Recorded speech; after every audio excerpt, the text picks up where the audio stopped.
Hi everyone, it's Microwave Sam with another classic tutorial. In this video, I'll show you how to install Bash on Windows 10 before the Windows 10 anniversary update comes along on August 2, 2016.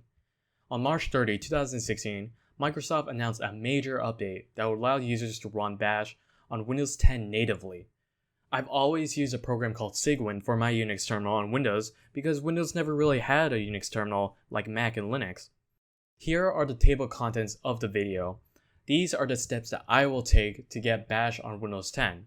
Now today is July 24, 2016. The update that apparently will have Bash will come for regular users on August 2, 2016. But in the meanwhile, I want to test this out. So I will get the Insider Preview build to get Bash on Windows 10. And I'll show you how to get Insider Preview builds for future reference. The first step is to check this PC. We will search this PC on the search box and right-click Properties. The first requirement of getting Bash on Windows 10 is that you need a 64-bit operating system. Your system type needs to be 64-bit. After we have confirmed that our system type is 64-bit, we move on to the second step. We hit the Start button at the bottom left. We find Settings button, which is 3 from the bottom. Once you find the Settings button, click on it. At the Settings window, we want to find System, which is all the way to the left. We want to click on System. Now we find About left tab. We hit this About left tab. Here we find the version and OS build. I have OS build 10586. We want at least OS build 14316. If you have a number greater than 14316, then you're all good. This build currently, as of July 24, 2016, is only available via the Insider Preview.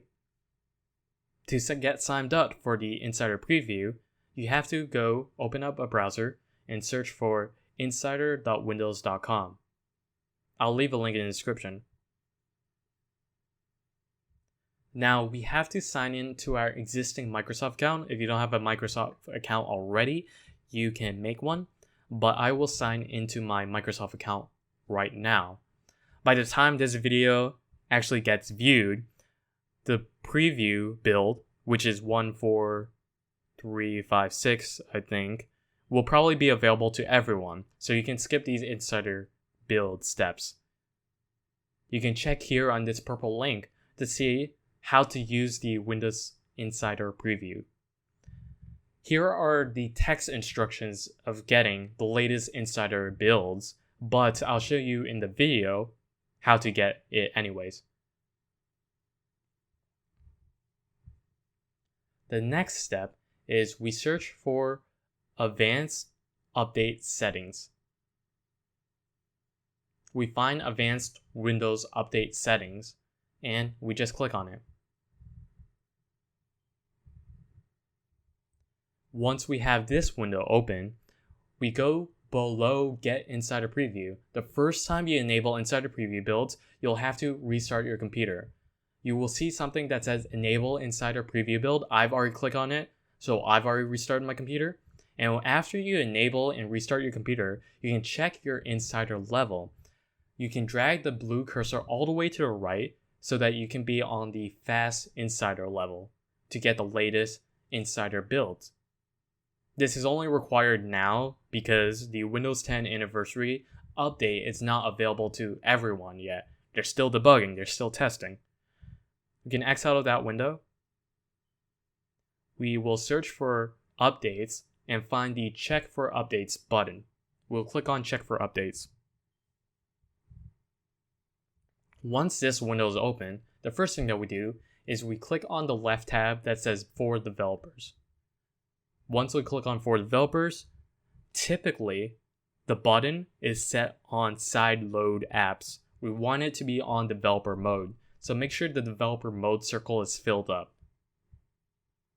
And the next thing that we do is we hit the left tab that's named Window Update. At Windows Update, you will see a Check for Updates button, but you will click the Check for Updates button a few hours later. Basically, what happens is I saw this forum post that said when you check for updates the first time, nothing will happen. But if you wait for a few hours and check for updates again, you will be able to install and download the preview build. If we check for updates after a few hours, I left my computer on, just waited a few hours, went back to check for updates, hit the check for updates button, and I saw the preview build being downloaded. It does not happen immediately. If you turn on Insider Preview, it will not install the Windows 10 Insider Preview immediately. You have to wait a few hours, unfortunately, that's the case. And the download is pretty big. The installation takes a long time.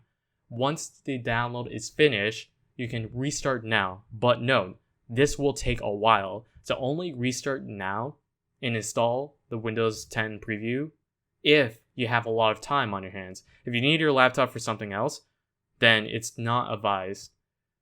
Alright, we are restarting our computer. It restarts. This is the first restart for me, by the way. Then, does a little update. Gets to 16%. Restarts again. Then, 30%, it's crawling its way up. Restarts a third time. 75%, it's almost there. And finally, it makes it to 100%. It restarts again after 100%. And once you log into your computer, it says, getting things ready. Please don't turn off your PC. Things will be set up. You have your Windows Preview build. You can see some small things are different. If we hit the start button, go to settings, all of these windows are slightly different. The UI is a little bit different. We will go to system again and confirm at the about left tab that we have the correct OS build. Remember now, we're looking for 14393. And here we have at least 14393. You will probably have a number that is larger than 14393, and that's okay. That means that it is a later update than I have, a more up-to-date update.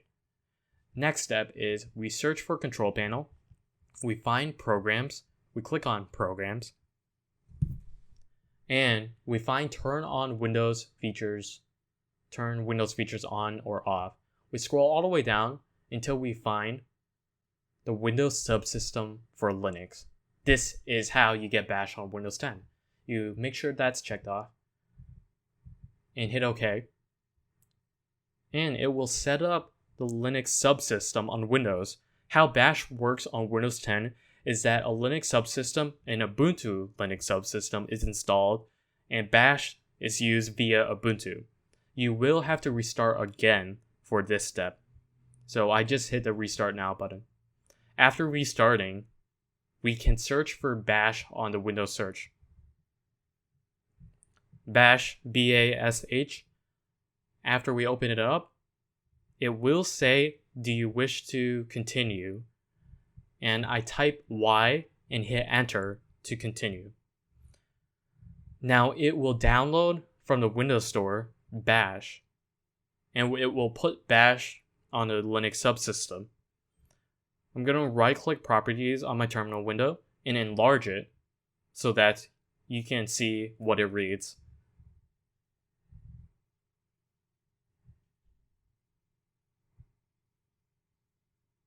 This is what it looks like. It says downloading from the Windows Store, and you just have to wait until this percentage is 100%. Once you reach 100%, you will be able to type in a Unix username. This username can be anything. It does not have to be the same username that you use for your Windows 10 operating system. Type in a Unix username. It will be used for Bash. I'm going to use Microwave Sam. And you can type in a Unix password. This password can also be anything. And you need to retype that same Unix password. Now Bash is ready. You've set it up. It's installed. You can run a few Bash commands, things that you typically run on a Unix terminal on a Mac or a Linux machine, and things work properly. Now you will be able to access the Linux subsystem, which is Ubuntu, as well as the Windows files. You can switch between the two. If you cd tilde, that's how you go to the Ubuntu side of things. But if you want to get back to Windows side of things, you go to /mount/c/windows. On the bash terminal, you can access anything from Windows on your bash terminal, which is great. This is what you want as a developer and potentially someone who's curious about using the Unix terminal and using it more often on Windows. I was playing around with a few commands, seeing what I could do, but if you've ever used the Ubuntu operating system, anything on Ubuntu, you can do the same thing on this bash shell. The first thing that we'll do is we'll use the package manager app-get to update the sources. You have to type in sudo app-get update and type in your password for your user. Your user will have sudo access, and you will install all the sources, make sure they're updated. Now I will install some packages. To install a new package, you type in sudo app-get install and the name of the packages. In this command, I install a few packages instead of just one. I install Git, Vim, and Tmux. Git is used for code sharing, Vim is a text editor, and Tmux is used for multitasking Windows. It installs with app-get, and it's exactly what you would expect if you had an Ubuntu operating system. You see the same things that you would normally see. And after it's installed, it just sets things up. Now, the only thing about the bash shell is that things outside of the bash shell, let's say you used to use Cygwin, let's say you use command prompt, you cannot access things on the Linux subsystem, on the Ubuntu bash shell, which is unfortunate, but if you're a developer, then you can make the switch to just using the bash shell to access everything on your machine.